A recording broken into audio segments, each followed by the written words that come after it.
Nag-react si David Licauco sa paalala sa kanya ng netizens tungkol sa 3-month rule matapos aminin ni Barbie Fortesa ang breakup nila ni Jack Roberto. Chill lang, caption niya sa January 3 post. Dinagsa ng comment ang kanyang post at may nagsabing, basta David ha, sinasabi ko sa iyo, tandaan mo yung 3-month rule bago mo ligawan. Nireplyan nito ng aktor ng isang grinding face with sweet emoji.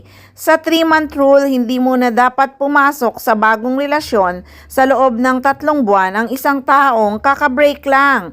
Nagsimula ang pagsiship kina David at Barbie nang pumutok ang kulitan nila sa teleseryeng Maria Clara at Ibarra kung saan nabuo ang Barda Love Team.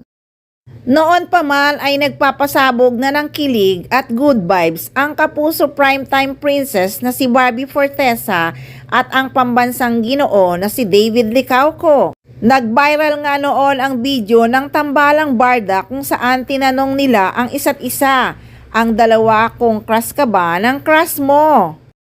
Sa Instagram account ng Sparkle, ang talent manager ng GMA7, unang nagtanong si David kay Barbie na sumagot ng hindi Nang si Barbie naman ang nagtanong kay David, sumagot ito ng sana, hirit na reaksyon ng kapuso aktres, hindi mo sure, sayang tayo na lang kaya ang nakakalokang seipa ng dalaga.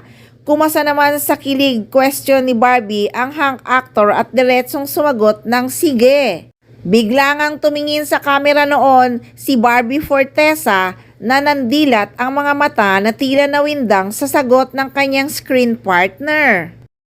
Comment tuloy ng mga nakapanood ng video, hindi ako buzzer pero bilang babae, parang may iba kay Barbie pagdating kay David. Di naman siya ganyan sa mga nauna niyang love team. Hahaha, kababaeng tao, masyadong binababa sarili, masyado nang inaalok ang sarili ay. Diba, ipinipilit nyo na yan ang dahilan ng mga breakup nila. Ngayon naman made up, ano ba talaga? In the comment section, fans could not help but express their excitement as Barbie and David reunited on screen. Ginawa ata niya yon para di na niya pinoproblema kung may magselos ba habang pinapanood siya sa TV. Kaya hinala din ng ilang netizens na si David Licauco nga ang dahilan ng biglaang paghiwalay ng kapuso celebrity couple na sina Jack Roberto at Barbie Fortesa.